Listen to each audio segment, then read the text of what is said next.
J'aime assez cette peinture très légère, justement, c'est joyeux, puis bon, enfin voilà, quoi, la vie aussi, heureusement, elle est joyeuse, même s'il y a des ombres qui passent devant, c'est-à-dire il y a des gens qui sont invisibles, hein,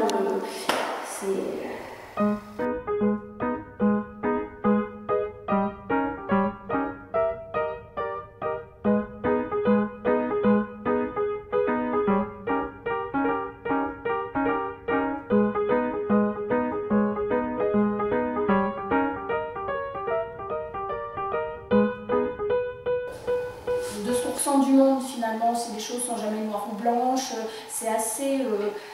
les rapports humains sont toujours un peu compliqués et ambigus, le rapport qu'on a à la vie aussi, c'est-à-dire qu'on se construit parfois des mondes qui sont invivables et horribles et on les construit nous, êtres humains, enfin, donc c'est un peu absurde comme ça. Et ça m'intéresse de montrer un peu ces choses-là, ce qui est très net et ce qui est au contraire très passant, très...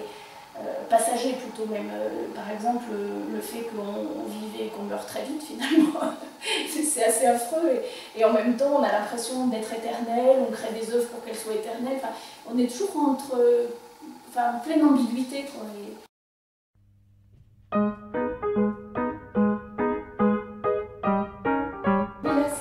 Ça m'intéresse assez le contraste entre ce qui est riche et ce qui est pauvre, enfin, ou ce qui est beau, ce qui est laid.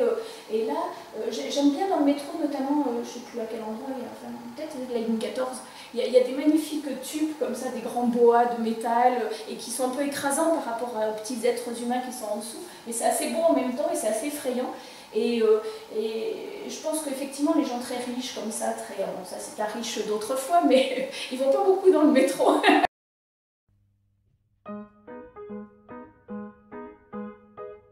J'aime bien dans le train dessiner, je fais souvent des croquis des gens et je leur rajoute des fantasmes, enfin je veux dire, j'imagine qu'ils sont en train de rêver d'être princes, qu'ils sont en train d'avoir peur de quelque chose, enfin je fais un mélange de dessins de leur tête et puis de trucs au feutre un peu plus piquants comme ça.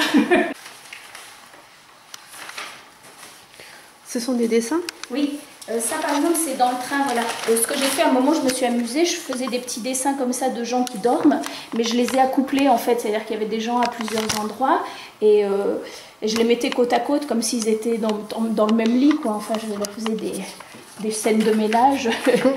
C'est amusant à faire. Là oui, je dessine un petit peu plus, mais c'est vrai que finalement c'est un peu pareil aussi par l'intérieur, histoire de faire après des mélanges de... Un peu comme dans les peintures, ça c'est un petit bout de paysage dans le train. J'en fais pas mal des dessins dans le train parce que ça occupe bien, ça fait passer bien le temps, un peu de tout. Qu'est-ce que j'ai d'autre?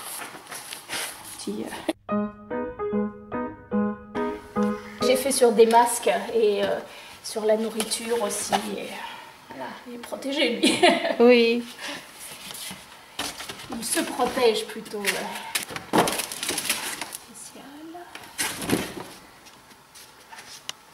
Ça c'est des choses assez récentes aussi,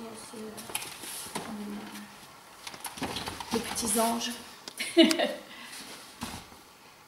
qui finiront comme tout le monde dans le métro.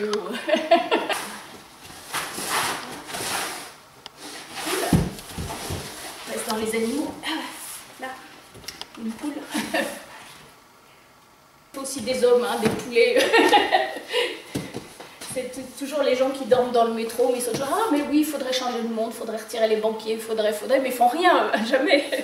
Et puis en plus, même les idées, c'est tellement simpliste, comme si c'était si facile de changer le monde, si on le ferait si c'était si facile. Et il suffit pas de dire « Oh, mais il faudrait, il faut s'impliquer soi-même déjà pour changer le monde, c'est compliqué, hein !»